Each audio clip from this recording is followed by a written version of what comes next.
Hi, everyone, and welcome back to The Follow Through. My name is Avery Crumrine, author of Intention into Action, and today I'm joined by Tyrone DuBose. I actually met Tyrone, I think it was about a month ago at an event, an Oscars event hosted by Heather Mariana, and something he said there really stuck with me. We had this conversation about recognizing how much time we actually have in a day and really asking yourself what you're doing with that time and understanding it, are we making the right impact with that time and using that time intentionally? And I think it connects so much with what we actually talk about in the podcast and in my book, because so many people assume that they have more time, but eventually you have to realize how important it is to do something meaningful with the time that you have now. So, Tyrone, I'm so excited to have you here, and I'd love for you to introduce yourself. Well, thank you. First of all, I'm absolutely honored to be on your podcast. I know we've been moving and maneuvering, but I just said there was no way in the world I was going to miss this. My name's Tyrone DuBose. I'm an R&B historian for national commentators, television, and movies. I actually kind of felt my way through this. Recently, I was entered into the 2024 California Music Hall of Fame, and my goal is to help preserve and understand the charts of R&B music. I love it. Amazing. And being so new to the industry, I'm curious, what were you doing before that? What was your career before then? Believe it or not, I was really, Avery, just like you said, I was just trying to find my way. The truth of the matter is I was all over the place. In the 80s, I was doing a public access show, and I was just, being myself then. And then as time went on, I noticed that other people were moving around me. And it wasn't that they were doing anything wrong. It was that I was not doing anything right for me. And sometimes we have to plan our work and work our plan. And I really just wasn't sure what the plan is. And a lot of times when people say you fall into something, it's not necessarily that you fall into it. Sometimes you're just ready for it when it happens. I love that. And so now being in, I'm assuming we're just calling it like entertainment industry, media, radio. A lot of people when they think of entertainment, it's that kind of industry where you're really just seeing the outcome. A lot of people see the events, the interviews, the success, the people that you're around, and they don't really understand the consistency behind it or what it takes to actually like build yourself in an industry like that. So I'd love to know what you think people may like misunderstand about entertainment and media. One of the biggest things that people understand, they see the glory, but they don't know the story. And that's been one of the hardest parts of people being able to comprehend the hard work in which we do. So when I said that to you about there's 1,440 minutes in a day, the truth is that I had to figure out that the 9 to 5 paid the bills, but the 6 to 10 was going to build the dream. And I had to figure out how to do that in the midst of just trying to find myself, pay my bills, had kids, things of that nature. And it didn't all start for me right away. It wasn't sunshine and rainbows. And at some point, I just had to figure out, what my worth was. And I remember someone saying to me a long time ago that there are a lot of people in the graveyard who thought they had plenty of time. And that really stuck with me. It really stuck with me. And that's the reason why now I have this healthy sense of urgency and just being able to move and contribute and move forward with my goals and my dreams. I love when you use the specifics of like how many minutes we have in a day because it makes it feel so urgent, like this is the amount of time we have.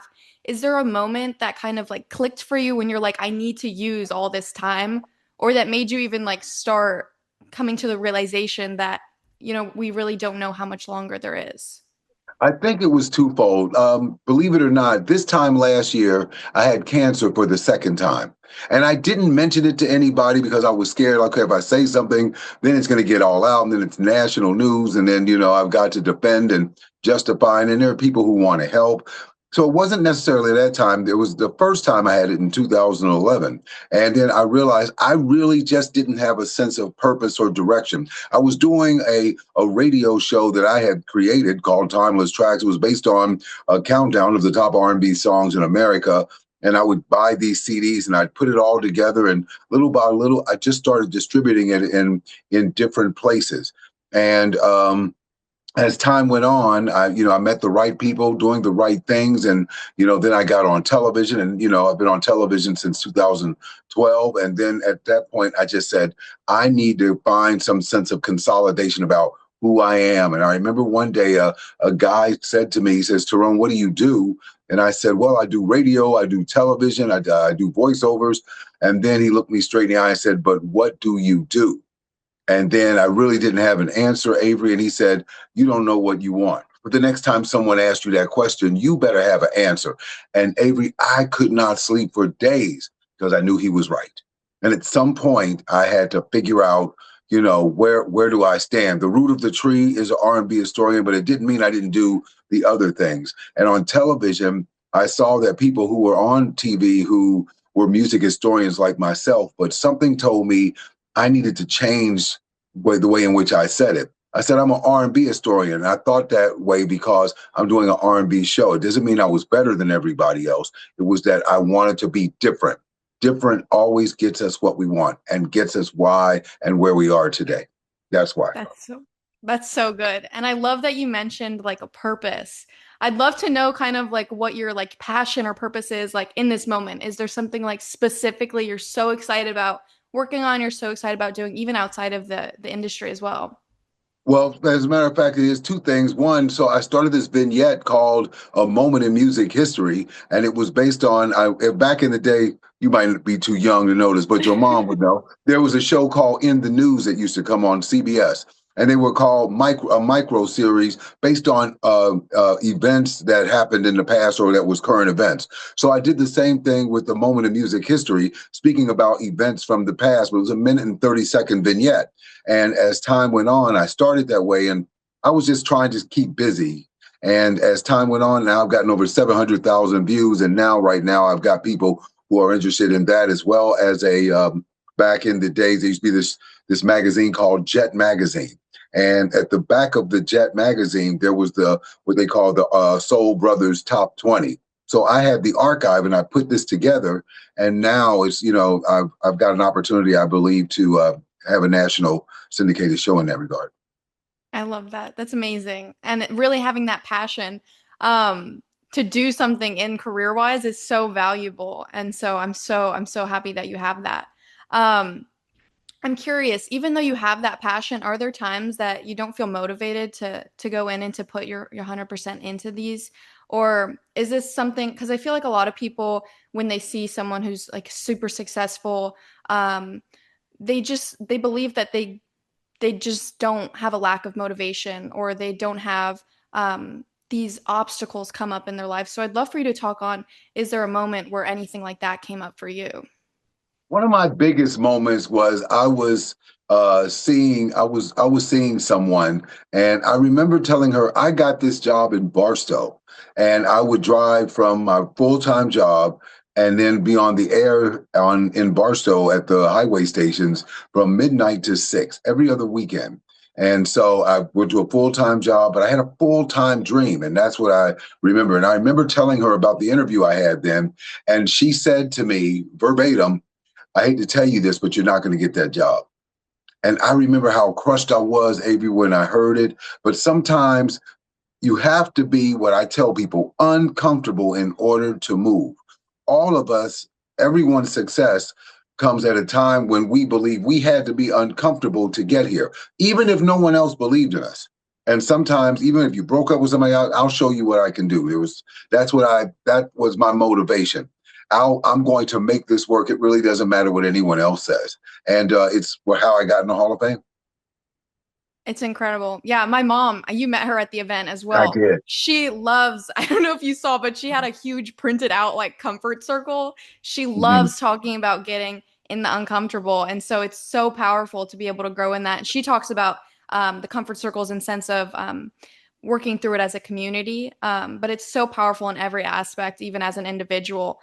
And so I'm wondering, in your career, have you seen maybe a specific moment where you had to intentionally put yourself in a position maybe you weren't ready for or you knew would be uncomfortable for you and you had this fear of doing it, but it ended up being for the better?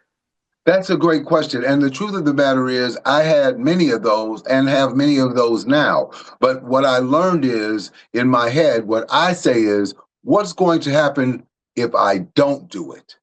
That's the key for me, not if I can do it. I remember working for an entertainer, and she told me, I don't care who calls.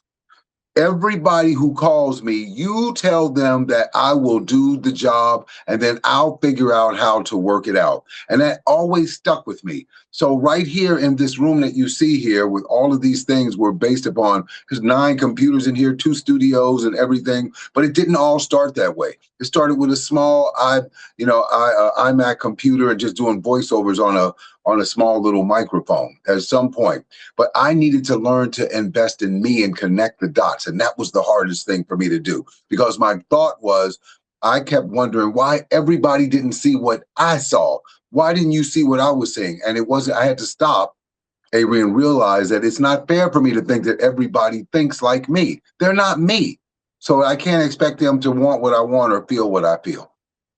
I think that's great. I feel like you're really speaking to the aspect of persistence because there's so many times where you're needing to do this again and again, saying yes to things again and again, because so many people end up stopping too early, and that's what actually causes like them to not reach the success that they're looking for. I'm curious how you are keeping up with this persistence. Like what I mean, obviously, I mean, I'm sure there's times where you're being told no to certain things that you're trying to get.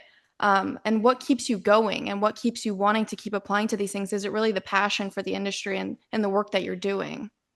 It's somehow or another not so much of being recognized, but me being able to find the comfort of being able to connect the dots between my head and my heart and realize that I'm not doing this for a purpose for anyone. I'm doing it for the purpose of myself. I just graduated from high school. 8 years ago, I went back and did all 4 years, not because I had to, because I had dropped out in the ninth grade. And I remember one of the people saying to me, Tyrone, why did you do this? Well, I mean, you don't even need this. And I remember one of the teachers said, everybody knows you in this class. You may want to take the GED. And I went, nope, I've been taking shortcuts all my life. I need to know what it's like. My mom went to school with 4 kids and all of them graduated except me. I need to graduate. I need to go. So I went for all 4 years. I dropped out in the ninth grade and had to do the ninth, 10th, 11th, and 12th. The good news was, Avery, I didn't have to take anybody to the prom. So that was good. I think that's amazing advice too, like using that personal experience because it's so important to understand how people can keep going and keep putting themselves in uncomfortable positions, keep persisting, even in spite of obstacles. And so I think that's really powerful to people for people to understand. And I'm curious, you mentioned your mom. I think relationships and community is so important in long-term success. Has there been someone who's just been there, so supportive of you going back to high school, of you and your industry? Is there someone who's really been that support system for you? I've got to be honest, although my mother's no longer here, I have to say, I think the biggest motivation was me recognizing there was a movie that came out. And Rocky had always been my hero. And I remember watching the movie when the son was asking him, doesn't it bother you that you're making a laughing stock out of yourself and I'm going to be included in that? And then Rocky started telling him about himself and saying that when the time came for the son to make it, he did, but somewhere along the way, he let somebody stick a finger in his face and tell him he was no good. And then it was the adage of when I went to see this movie and when I heard Rocky say the world wasn't all sunshine and rainbows, it's a very mean and nasty place and will beat you to your knees if you let it. You and me or nobody will hit as hard as life. But it wasn't how hard you hit, it was how hard you can get hit and keep moving forward, how much you could take and keep moving forward. And he said, that's how winning is done. And then he said, if you know what you're worth, you got to go out and get what you're worth. You just have to be willing to take the hits. And that really, I went on a date with somebody and I started crying. And she said, are you okay? And I went, yeah, I'm okay. Because I thought in my head, they were talking to me because I wasn't willing to I was willing to take the hits, but I was so wrapped up in worrying about who was around, who was in my corner, and who was in my business more than who was in my corner, I guess I should say. That's amazing. I love that perspective as well. I'm so curious as well. Going back to what you mentioned, you were like, "Are you making an impact with this time?" It just really stuck out to me because it's showing like how much you can really make an impact in that one day, in those few minutes as well. And so I'm curious, what does making an impact actually look like to you? The biggest impact that I've learned to make started not just with me, but with others, particularly with R&B history. As we all know, music is fading to some degree, and now they're turning into AI, and you're asking for people to somehow get 4 or 5 people together to practice, rehearse, and hope somehow things happen. Back in the 60s, 70s, 80s, and 90s, and even the early 2000s, that was normal. Those things don't apply anymore. Now people are, when they listen to music, they just try to be the next star and, on social media and try to do it that way. So for me, I recognize that Casey Kasem, who was my mentor, told me that R&B was fading and told me I needed to learn about the R&B charts. And it really helped me. In fact, it was what catapulted me to be on television. That's really interesting. So that definition has really changed over time with like the new technology and everything coming in. So would you say that your impact is to help continue keep that spark for R&B alive in today's I would world? say I would say to some degree, because the truth of the matter is that R&B isn't really what it used to be anymore. Right now, I go on tour with the Soul Train cruises, and I recognize that most of these groups are from 50 years ago. And they don't all have the same people anymore. People go, they pass, they move on, and there's one person that's in the group that's left. And so R&B was to some degree fading, and I think it was so important for somebody, as Casey Kasem mentioned to me, learn the history of R&B music. And it helped me a great deal because I used to listen to him as a kid. And then for him to tell me to learn about the R&B charts, it really changed my life. That's so powerful. Having someone that you like looked up to, being able to like take that in. Oh my gosh, that's amazing. I'd love for you to, if you have like, okay, so let's say there's someone who really wants to do something and they're needing this persistence, they're needing this, I guess, this effort that they're needing to put in. They're scared to put themselves out there, to put themselves in the uncomfortable, to put themselves in situations that may even be better for them in the long run, but they just don't understand that right now. What would you say to them if they're listening right now? Well, I would say three things. The first thing I'd say is NBA, never be afraid. At this point, fear will paralyze it, fear paralyze you. The second thing I would tell them is, as I mentioned to you, there's 1,440 minutes in a day. And the goal is, how many minutes are you spending on your dream? And that's the key. How much, when I'm here in my office, even when I come in here, after all of my success came after a 9 to 5 job. I didn't all just happen. Like every day at work, I came home and I sat here in this room and I just said, I'm going to create something. You learn to not to figure out how to be better, but how to be different. People who buy your books, people who listen to you, people who listen to this podcast aren't listening to you because you're better than someone else. It's because there's something different about you than what they've heard in the past. And the most important thing I tell everybody is something that had I learned that was the most valuable lesson of my life. When I first started in television, I had a publicist. And she asked me, she said, are you sure you're ready for this? And I said, yeah, of course. So I'm going out on these red carpet events and doing everything. And then one day I'm on the red carpet. At the end of it, they always have the microphones. And the lady said, what was it like not being a good father? And she stuck the microphone in my face. And I stammered and said something. And she said, oh, okay, no problem. I remember running off the red carpet. When I ran off the red carpet, I remember telling the publicist, hey, she asked me something about my personal life. And the publicist said, I know she asked you about your personal life because I told her to ask you about your personal life. And then the publicist said, and you're fired. Not because you got issues, everybody had issues, but because you told me you were ready. And then it was the next thing that she said that changed my life. She said, I want you to know this for the rest of your life, young man. If you're not ready for people to talk about you, you're not ready for success. Bye. And she walked off. And that was a valuable lesson for me because a lot of times where we are in our lives, we're paralyzed by what other people think. And I had to recognize there were over 300 million people in the United States. And I'm giving power to 2 or 3 people believing that they know more about my dream than I do. So if you have a dream out there of any sort, I don't care how minuscule it is or how massive it is. The bottom line is you must go out for your dreams and make the time. Don't make excuses. Make the time. Treat your dream like a job because that's how you'll get to where you want to be. And the most important part of that is never just be good enough because being good enough is an enemy to your greatness. And that's what I learned. Wow. Oh my gosh. And I feel like you're touching so much on people who keep saying they want to do something and they just end up putting it off, avoiding it. And oh my God, this was just like, such an incredible conversation. Like, oh my goodness. And I think what stands out most to me is just like it really comes down to how you want to choose to use your time and not just talking about what you want to do. I think it's really because like when it comes down to it, there really is no perfect time to start, you know? And so if you're wanting to make that impact, it's really about just starting and doing it as if you really want that impact, it's like how badly do you want it to put yourself out there?